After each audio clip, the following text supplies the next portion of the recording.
Hello friends, my name is Amruta Nadgunde and today we are going to discuss about an important concept in Maven, the configuration file pom.xml. Suppose you want to write a test in Selenium wherein you want to launch the browser and open a particular page.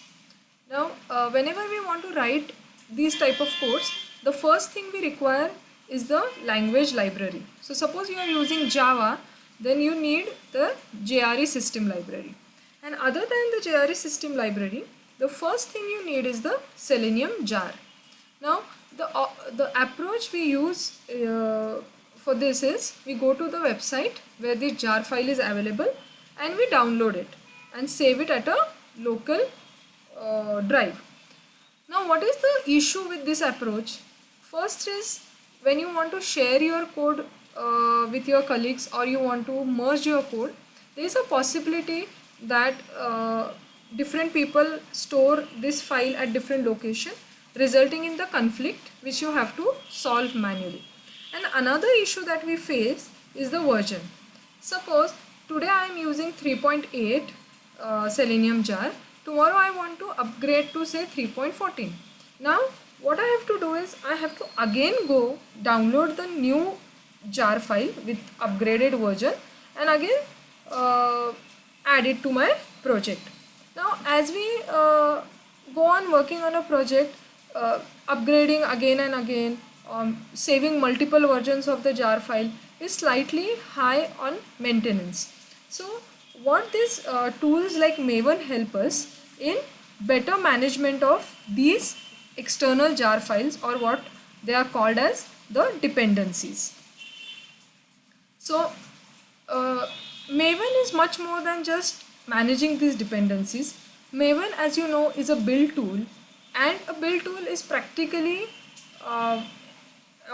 it practically helps you in doing everything your project requires. Means right from creating the initial folder structure up till building your code and deployment of final product, everything can be managed using Maven.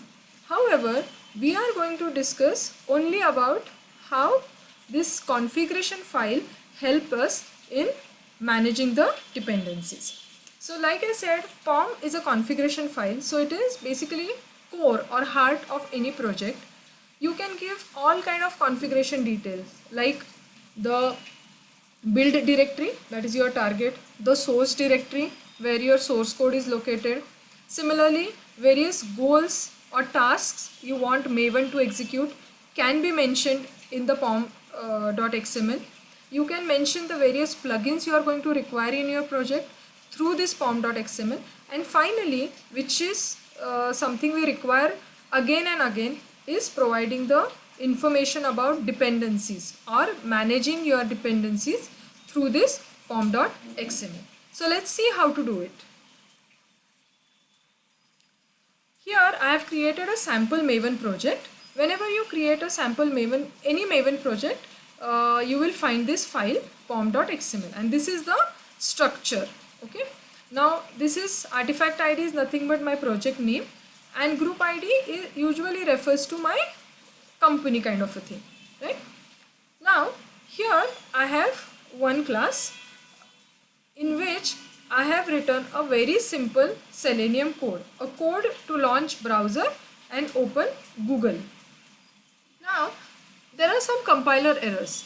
Why? Naturally, because my code doesn't know what is WebDriver, what is Firefox driver. Similarly, it is not able to resolve what these import statements are, because I do not have this Selenium jar associated with my project. I only have JRE system library associated with my project, right? Let me just change the version of my Java system library. It is an old version. Let me just add the new version.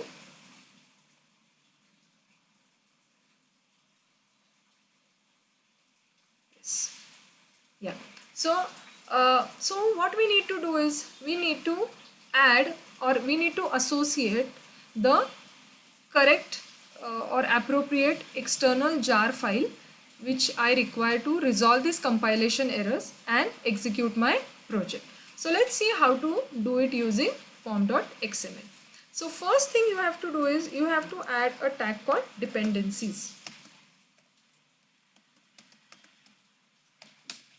Okay, and under this dependencies tag you can add various dependencies. Now where will you find details about these dependencies? All you need to do is go to a website called mvnrepository.com. mvnrepository.com. You can even Google for it. So I am on MVN repository and I am searching for Selenium Java. So this is the dependency I require. Okay, I click on the result. Now here there is a list of various versions that are currently available. So these are the jar file versions, what you usually download from OpenQA, Selenium HQ, right? So I choose this version because this looks like a stable. I don't want alpha versions. Okay, and all I have to do is copy this and paste it in my pom.xml. Simple, right? So now this associates Selenium jar with my project, right? Now the next thing I require for this particular code is the test-ng jar, right? So what I do is I again search for test-ng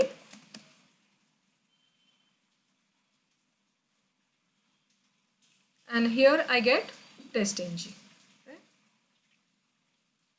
I again choose a stable version and I get this information which I can copy and paste. The one way is to copy and paste. I will show you another way also. So there are various tabs available here. One tab is pom.xml, another tab is dependencies. So I click on this dependencies tab and I click on add. From here I can manually enter the group ID, artifact ID and version. What does this mean? So like I told you, group ID generally refers to the domain ID. For best practices you can use your company name as group ID. And your artifact ID is nothing but the project name. So in case of test-ng, the group ID is org.test-ng as mentioned here. So you can just enter that, either enter it or copy and paste. And artifact ID is test-ng. Version is available here, which is 6.15.3. And here there is also scope, which is test. When scope is not mentioned, by default it is compile. So I'll change this and click on OK. So when you add it from here, it is reflected in your XML. When you copy paste in the XML, it is reflected here. So you choose whichever approach you feel comfortable with, right? So after adding this, when I save my project, all the compiler errors are not there now. So this is the way I can manage all my external jar files or libraries which I require using the POM. How it works in the background? So whenever you add a dependency in your pom.xml, it is downloaded from the Maven central repository to the folder on your machine. The folder path is your user ID, and in that C drive your username, and under that there is a folder called .m2. So all the repositories are downloaded there, and now you are good to compile and execute the code. So this way this pom.xml helps us in managing our project in a better way. Now whenever you want to share your code with your colleagues or you want to merge your code, all you have to do is pass on this pom.xml and your code will compile, build and execute hassle free. Okay, thank you.